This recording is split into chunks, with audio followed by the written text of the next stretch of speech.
process of banning fracking. However, that doesn't mean New Yorkers are safe from the hazards that fracking poses. And welcome back to Capitol Tonight. So that was Liz Moran from Environmental Advocates introducing a new report that the organization has out today. The report shows that even though the state is moving to ban the controversial gas drilling process, waste from fracking in Pennsylvania is making its way to landfills in New York State, we think. Advocates say this process brings the health concerns associated with fracking back on the table. And one of those advocates is Liz Moran. She's the Water and Natural Resources Associate for Environmental Advocates of New York. She is now with me in person in the studio. Welcome to Capitol Tonight.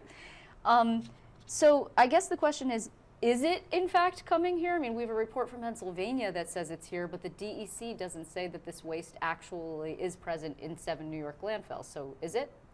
Oh, absolutely. There's no doubt at all that this waste is going to New York State landfills. Pennsylvania has their own reporting. It comes from the well sites. The drillers send that information to Pennsylvania DEP. So there doesn't seem to be a reason for them to lie that it's going in. The other reason that DEC is able to say that New York State landfills aren't getting fracking wastes is because they're actually classifying the waste that's coming in as construction debris. They're saying that it's not from the process itself. Pennsylvania data totally puts that in reverse.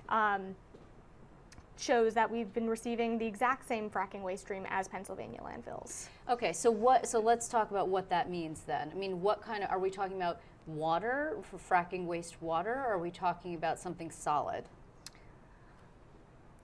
Both, if that makes sense. Okay.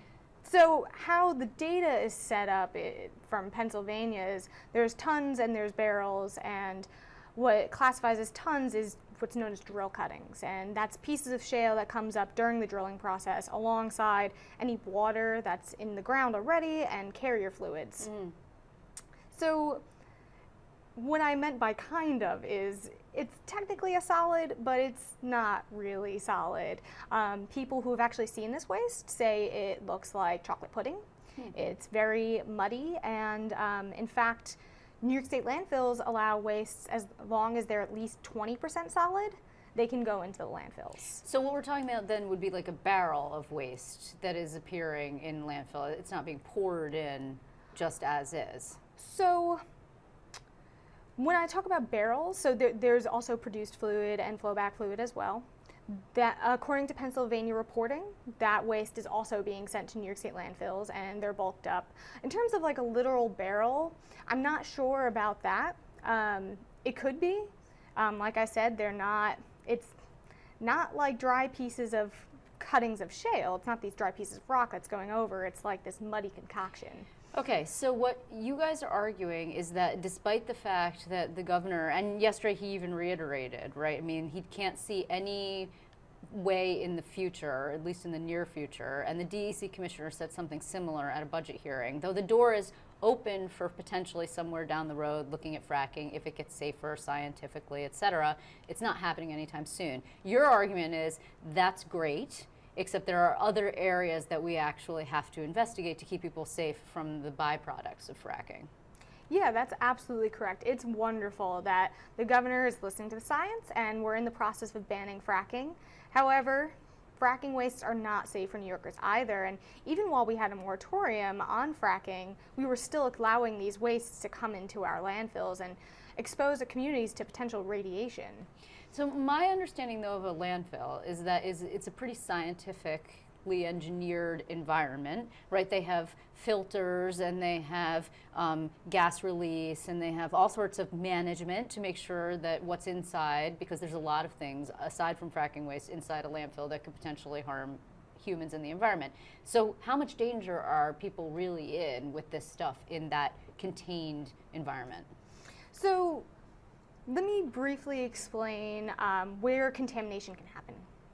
So as this report details, there's high levels of norm, which is naturally occurring radioactive material in fracking wastes. That comes in the form of uranium. Its derivatives include radium-226, radium-228, and radon. Now, radon is an air contaminant, so we don't detail that in the report, but radon is a possible air contaminant. Folks that are living near the landfill could be exposed to radon. That's something that absolutely should be looked into further. the way we focus on is the water contamination aspect. So, as you were mentioning, it's a highly scientific, landfills have a lot going on engineering-wise. They have leachate pools. So just like anything has runoff, there's runoff from the waste in landfills, and that collects in leachate pools. Radium is highly water-soluble, and it will end up in leachate. Leachate is then sent to wastewater treatment facilities. So now this radioactive leachate is going to a wastewater treatment facility, which can't treat the radiation, and then it's going into water bodies. So is the state aware of this situation? I mean, understand that they classify this kind of waste as construction waste, which is how it's sort of moving through the system, right? Is the state aware, and what is it doing that it should be doing better, in your opinion? So we really think that DEC needs to investigate this further and should open an emergency rulemaking process to ensure that people aren't being exposed to the hazards of fracking wastes. We outline, we have recommendations in our report. They include closing the hazardous waste loophole. They also include things like monthly leachate testing to make sure that anything over 5 picocuries per liter, so that's actually what the EPA recommends, nothing higher than that should be in drinking water. So make sure that leachate higher than that isn't getting disposed of in wastewater treatment facilities. We also recommend that radiation monitors are installed at all landfills in New York State. And finally, DC needs to release what landfills have been accepting oil and gas waste over the years. There are communities that have taken local action. I mean, for example, before we even got to the point of whether or not they would allow drilling within their own barriers or their own boundaries vis-a-vis zoning laws, which then subsequently was upheld by the high court in the state, there were some communities that were saying, well, we're not going to use fracking wastewater on our roads either, like as a desalination or a de-icing agent. So are there communities that are already taking steps to protect themselves from this? And is there something more that the legislature might be able to do in this instance? Sure, so there's absolutely, county bans would be completely effective for keeping these wastes out of landfills. I believe it's Lawrence County that passed a ban that prohibits the disposal in landfills.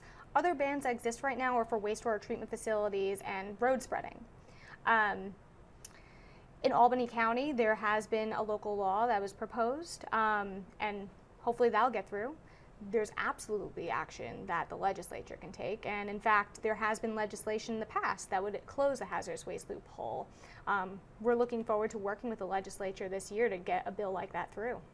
In the absence of that, I mean, is there a better reporting that needs to be done? In other words, is it possible that there's 7 landfills that Pennsylvania says we've sent this kind of waste to your landfill in New York? Is it possible that it's actually more than that it's coming in some other way? Oh, so to explain further, so the numbers that we use in our report is 460,000 tons of fracking waste and 23,000 tons, right. And that's since 2010. So reporting from Pennsylvania, we say since 2010, it's because that's when reporting in Pennsylvania began. Since there's no reporting for these wastes in New York State, there's no way for us to know if we've been accepting prior to 2010. Additionally, there have been reports that have come out saying that Pennsylvania's reporting numbers have actually been on the low side. These are self-reported numbers from the drillers. Landfills in Pennsylvania have reported receiving higher amounts than what's being reported on Pennsylvania's page. So it's very possible that New York State landfills have accepted much more than what's being reported by Pennsylvania. The only way to find out if that was in fact is the case, and could you figure out if that was in fact the case? I mean, there's a lot of stuff in a landfill. You'd have to test it, but opening up an entire landfill is not a possibility. Yeah, that's not a possibility. I mean, it's really hard to backtrack once you begin accepting a waste stream like this.